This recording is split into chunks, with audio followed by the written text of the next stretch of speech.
Hey everybody, what's going on? And welcome back to another episode of the Saturdays in Stores podcast, which you can find right here on the Court Store Media Network.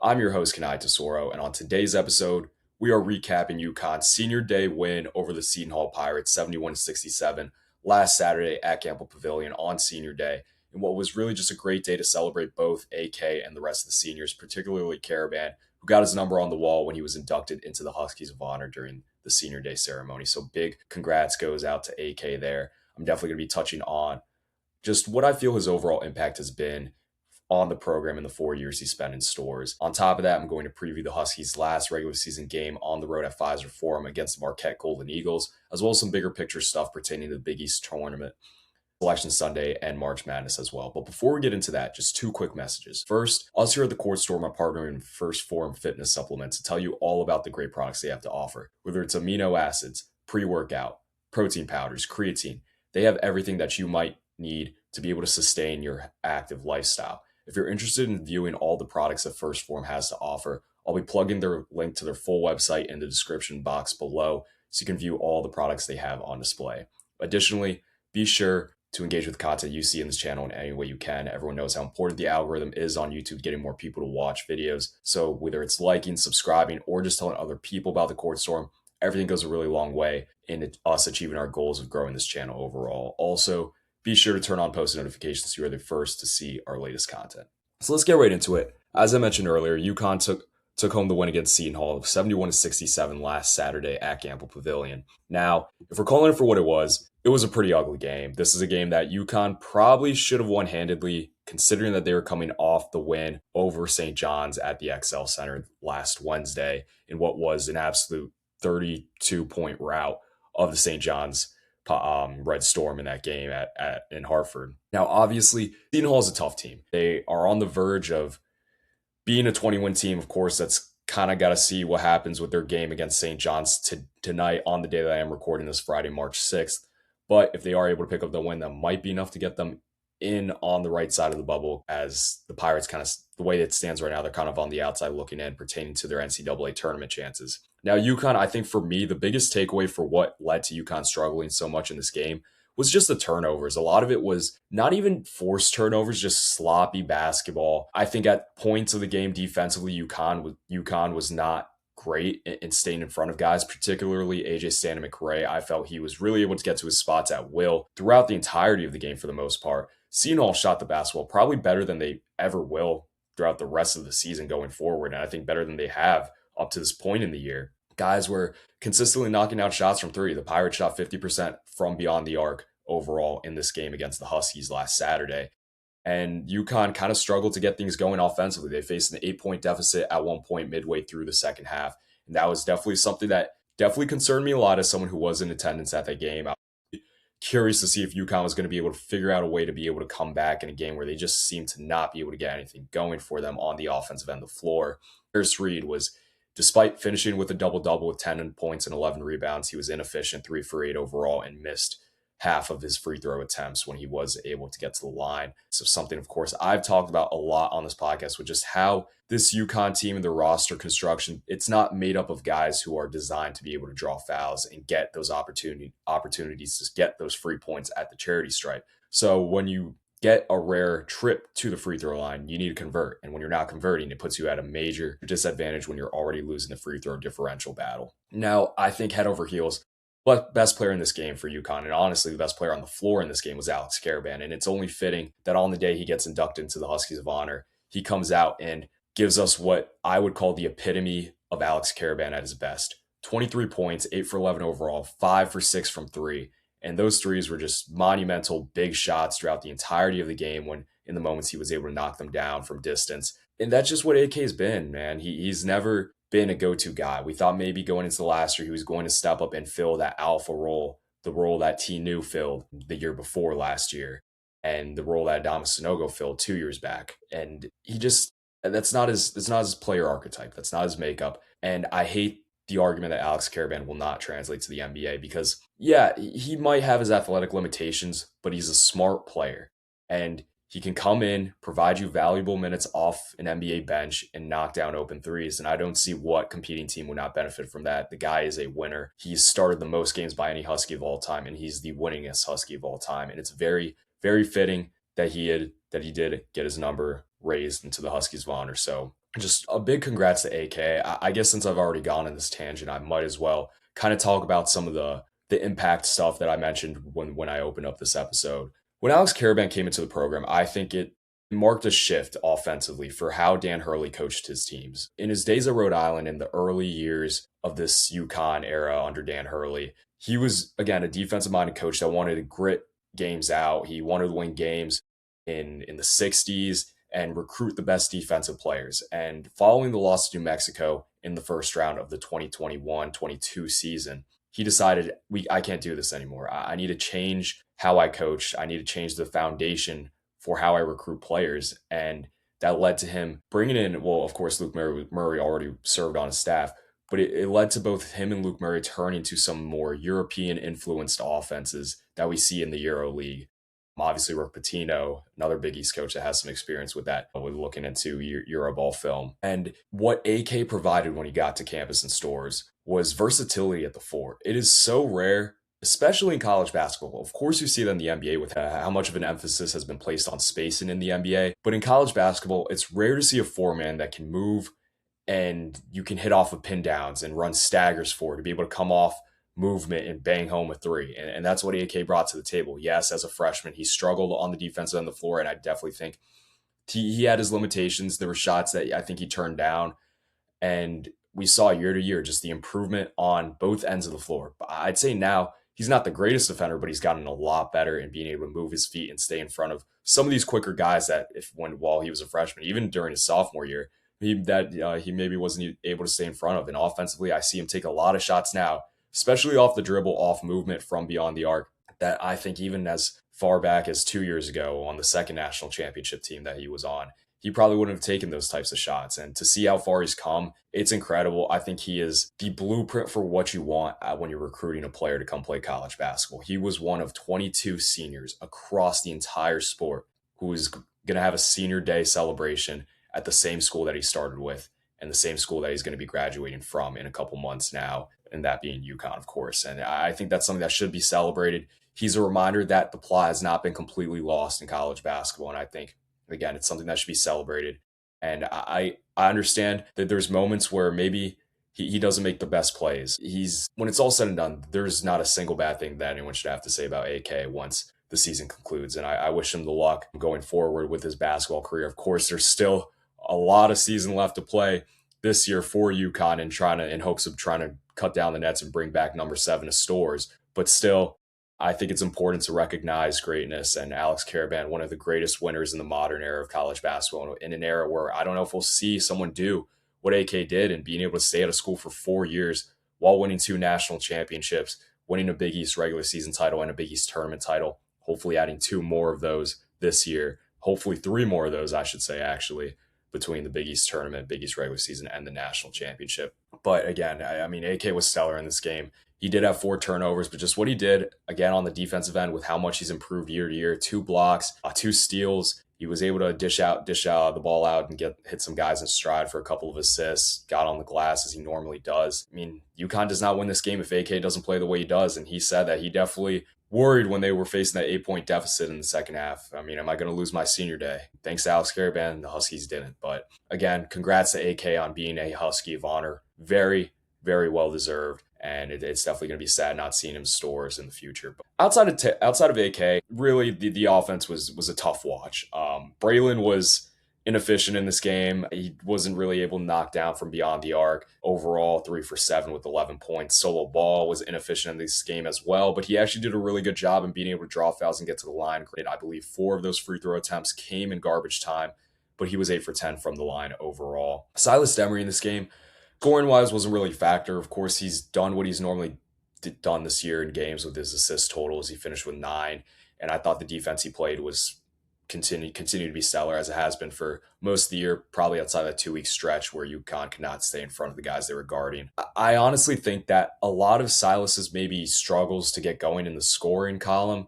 in this game against Seton Hall was just the physicality, the level of defensive tenacity that Bud Clark placed on when he was the point of attack defender on Silas. I think Bud did an exceptional job. And I will say, I do think that there was a lot of instances where there were reaching fouls. Silas got grabbed, he got shoved when he was going up for a shot, and they just weren't called. And that's the Big East. You kind of got to live with it. Even in a down year, the Big East refs are still going to normally allow for more physicality than you're going to see in an out of conference matchup, which is why I think that kind of benefits the Huskies moving forward, where of course they still got one more regular season game and the Big East tournament at MSG to go through.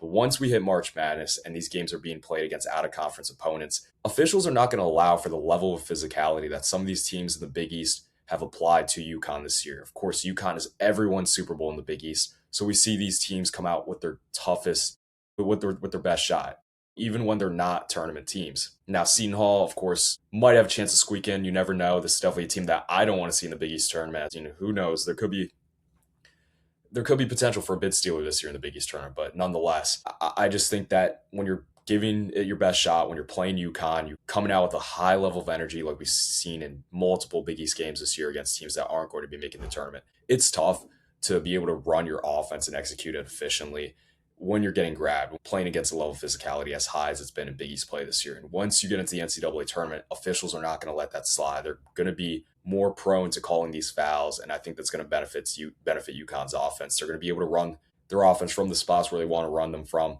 right behind the three-point line, which is normally where they try to run stuff through.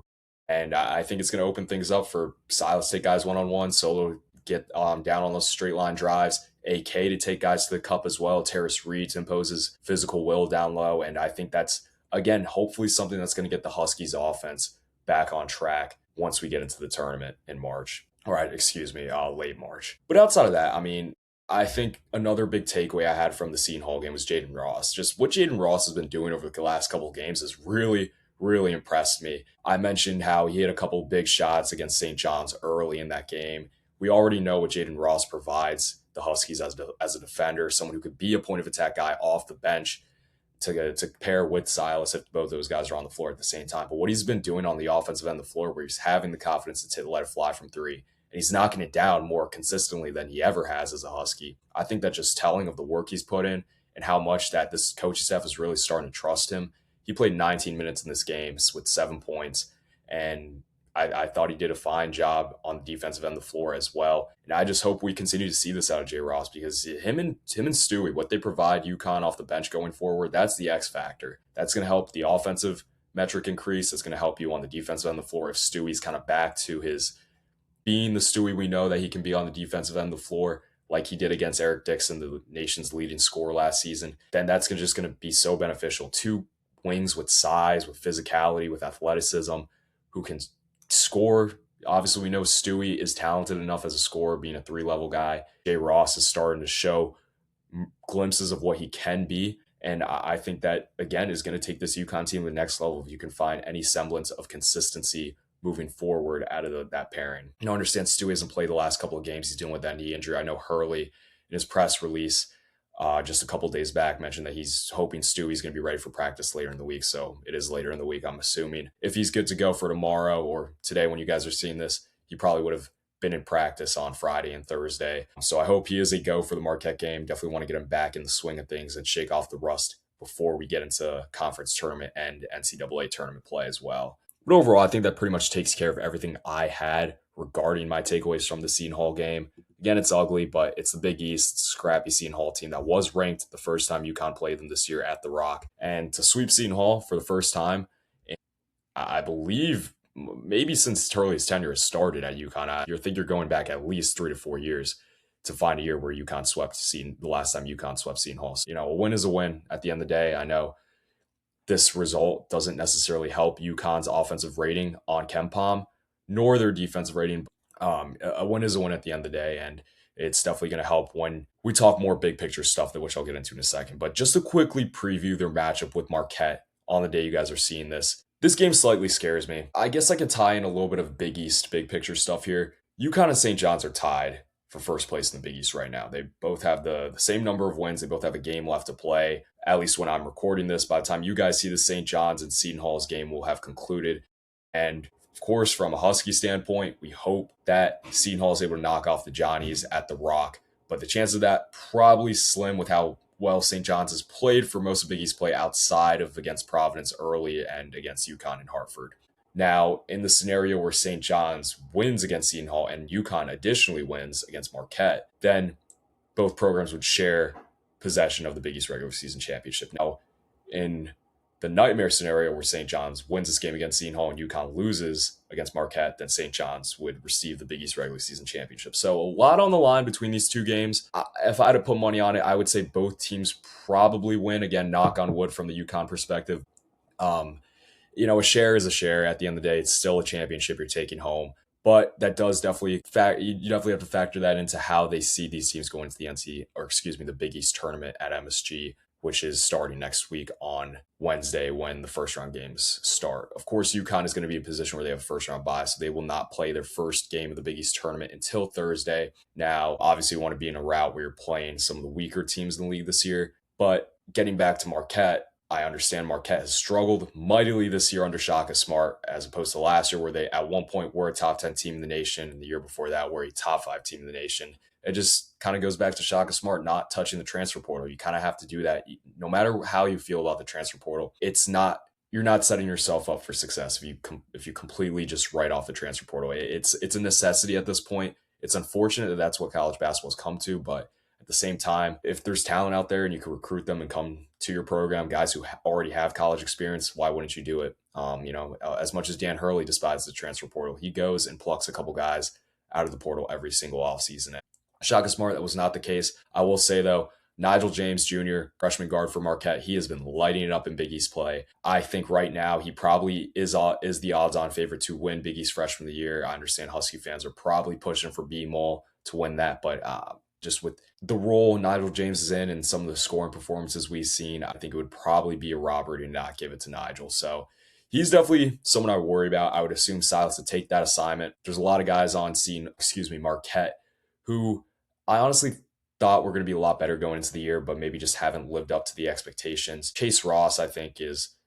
arguably their best player. Might be Nigel James, who I just spoke about, but Chase Ross, I think it's tough when you're stepping up and you're on number one on the scouting report, as opposed to what it kind of was the last couple of years when you had other guys like Tyler Kolek, Oso Ighodaro, Cam Jones, Stevie Mitchell. Stevie Mitchell's still there, but Ben Gold too. I mean, how many years have we said that Ben Gold's going to make the jump, and he just kind of hasn't, just kind of remained stagnant. Now, of course, these are still talented players, fully in the realm possibility they go off tomorrow against the Huskies. Hopefully not. But nonetheless, I definitely think UConn needs to come out hot on the defensive end of the floor and need to come out hot on the offensive end of the floor as well. You need to get that offense going because right now it doesn't look great, but I still firmly believe in the ceiling that this team has on the offensive end of the floor. The players that you have with 3 shooters on the floor at all times between Braylon, AK, and Solo. I understand Solo has struggled mightily at points, but I still believe that he's going to be one of the big X factors in March, which kind of gives me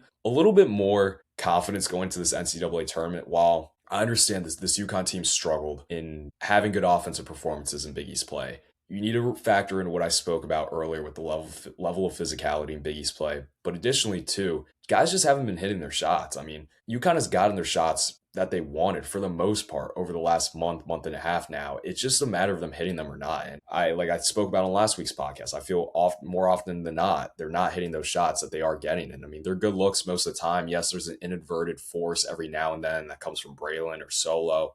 But still, I think at the end of the day, overall, UConn is running their sets fine and they're getting the shots that they want, but they're just not making them. And I mean, I think it's due time that everything kind of comes together in one game and we see a full 40 minutes for the first time this year, where I still believe we haven't seen UConn at their peak. I also think a lot of that falls on Silas Demery. I think he needs to look to take games over earlier, not just from a playmaking standpoint, but from a scoring standpoint as well. T knew what made him so good was just that when he woke up on game day, a big game day, I should say, he knew he had to bring the pedal to the metal. And I mean, we saw some of the big scoring performances when UConn needed it, that which he provided to lead UConn to wins in his, honestly, both years, more so down the line of his first year, but throughout the entirety of his second year.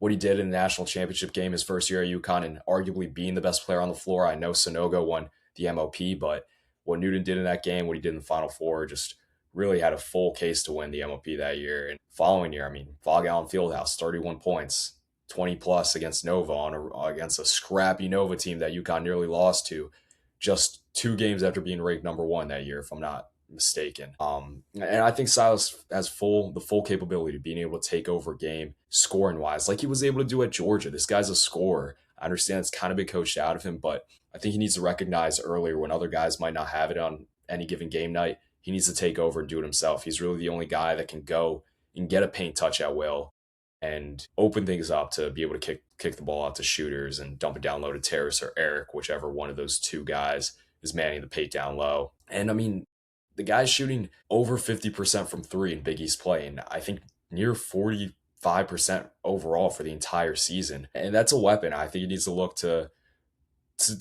hunt for his own shot more often than not. I think a lot of times he's hesitant, and I understand why. I think he's still, well, yes, he definitely has turned the corner. I do still think he is kind of in the process of figuring out exactly what he needs to do to be a successful point guard at UConn. And I think he's going to get there. I think we're going to see the best of Silas going forward. I think the best is yet to come. He's going to be a monster in both the Big East tournament and March Madness as well. But just to talk about March Madness a little bit, more so about Selection Sunday, I hear a lot of people talking about UConn's seed line going into the tournament. Now, right now, I would bank my money on UConn probably being the last 1 seed, meaning that they would get the South region. Of course, that's all subject to change with how UConn finishes out both this upcoming game against Marquette and the Big East tournament. Now, I think probably the top competitor for that final 1 seed is Florida. Now, UConn owns the head-to-head tiebreaker over Florida. Of course, on December 9th, UConn defeated Florida in the Jimmy V Classic. But if we're being completely honest, Florida's looked like the hottest team in college basketball for the last month. They've blown through the SEC this year, and I honestly don't see them losing another game before the NCAA tournament. And if I'm being honest, Florida looks like the better team right now. But at the same time, it's all going to come down to what the committee values. Are they in a position where they want to make it so that the games in November and December actually matter? And I think they do want to make a point that those games hold a lot of weight. You don't just schedule these top flight games in your non-conference schedule to not have them count towards your resume. And I think the committee is going to make a point of that. And I think in the case where both UConn and Florida wins out going into Selection Sunday, they would probably still give that last 1 seed to UConn. Now, again, if that is the case, UConn will be playing in South region and likely will draw Florida as the number 2 in that region, just because Florida, regardless of being a 1, they're either going to be the worst 1 seed or the best 2 seed.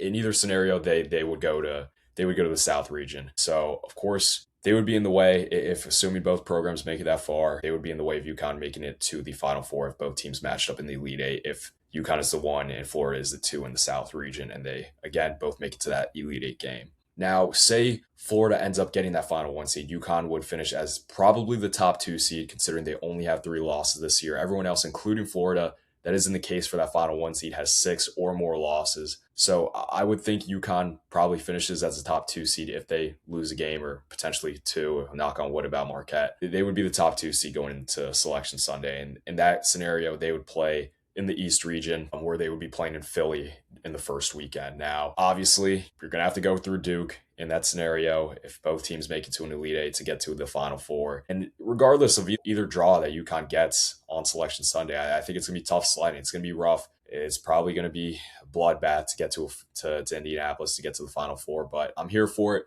That's why we watch the game. That's why the players play the game. That's what makes March Madness so great. The good teams have to play each other at some point. And hopefully, either way, we get one of those 2 matchups. And, I'm excited for this game, this last regular season game. I'm excited for the Big East tournament. Going forward, I'm not positive as to what the scheduling will exactly look like, as it did kind of last year on this podcast. Scheduling is a little all over the place once we get into tournament play, both conference and NCAA tournament play. So you guys will probably either get a preview episode on Wednesday of this upcoming week, or a recap video on Saturday night following the Big East Championship if UConn is able to make it and, either take home a winner or suffer the loss to probably St. John. So we'll see. I'm hyped though. Super excited for this Big East tournament. Hopefully UConn takes care of business on the day you guys are seeing this against Marquette. But nonetheless, that's going to take care of everything for me on the Saturdays and STORRS podcast today. And until the next episode, I'll see you all next time.